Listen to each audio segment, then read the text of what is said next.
เมืองเซบังไฟได้รับผลกระทบหนักจากภัยน้ำท่วม19บ้านถูกท่วมขังและเนื้อที่การผลิตเสียหายถูกท่วมหลายพันเฮกตาร์วันที่14สิงหาคม2026คณะกองเลขาคุ้มครองภัยพิบัติเมืองเซบังไฟแขวงขมวนได้รายงานสภาพฝนตกหนักและน้ำท่วมขังในระหว่างวันที่9-14สิงหาคม2026ซึ่งส่งผลกระทบอย่างหนักหน่วงต่อ19บ้านใน3ตาเสงคือตาเสงคำเพไตตาเสงสีบุญเฮืองและตาเสงคำเพเนือปัจจุบันระดับน้ำเซบังไฟแทกใด21.74 เมตรเพิ่มขึ้น2เซนติเมตรซึ่งกายระดับเตือนภัย19 เมตรและกายจุดอันตราย20 เมตร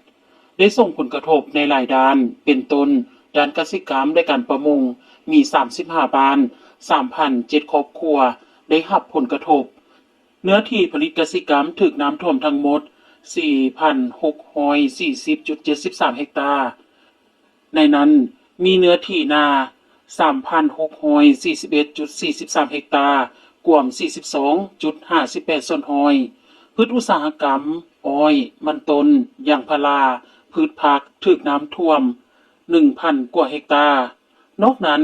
ยังมีสัตว์เลี้ยงและหนองปลาจำนวนหลายได้รับผลกระทบด้านโครงสร้างพื้นฐานและสาธารณูปโภคมีของชลประทาน13โครงการฝ่าย3แห่งและฝ่ายคู่กันน้ำวังเดือน5ถูกตัดขาดเส้นทางคมนาคม9เส้นถูกท่วมและสุดโทรมบางเส้นทางถูกตัดขาดบ่สามารถสัญจรได้ประชาชนต้องได้ใช้เรือเป็นพาหนะในการเคลื่อนไปมาหาสู่กันนอกจากนี้ยังมีบ้านจำนวนหนึ่งบ่มีไฟฟ้าใช้ผลกระทบด้านการศึกษาสาธารณสุขและวัฒนธรรมรวมมีโรงเรียน9แห่งประถม7แห่งมัธยม2แห่งถูกน้ำท่วมสุขศาลาและเรือนพักแพทย์2แห่งวิทย์ไทย 2,543 หน่วยวัดวาอาหามถูกท่วม12แห่งส่วนการตอบโต้และช่วยเหลือฉุกเฉินคณะกรรมการป้องกันและควบคุมภัยพิบัติขั้นเมือง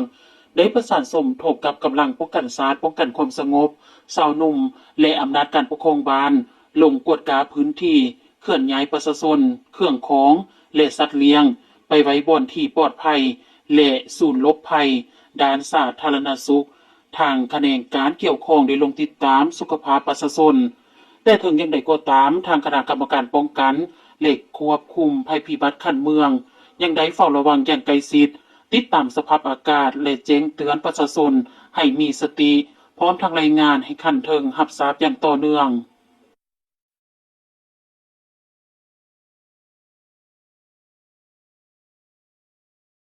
ห้องเลขาพักแขวงขมวนลงติดตามสภาพผลกระทบจากภัยน้ำท่วมและเยี่ยมยามประชาชนอยู่เมืองเซบังไฟ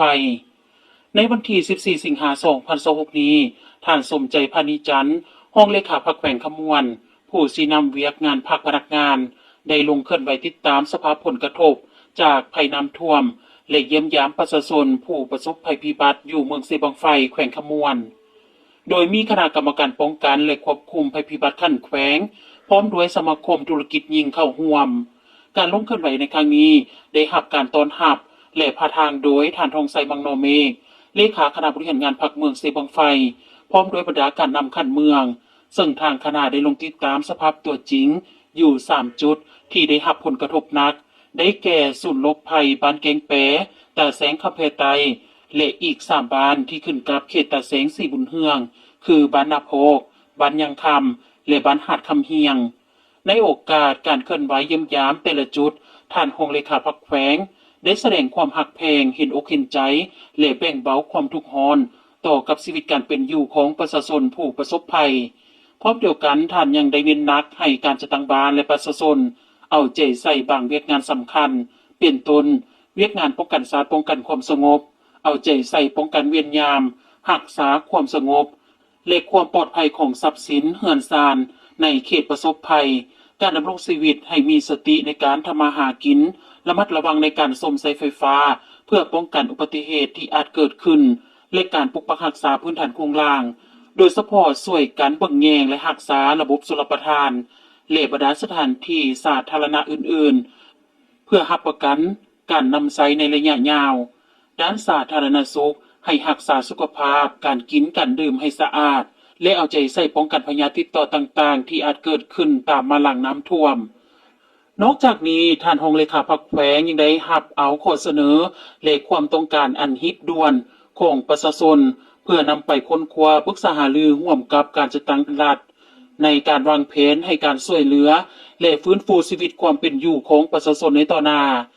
พิเศษท่านรองเลขาพักแขวงพร้อมโดยคณะ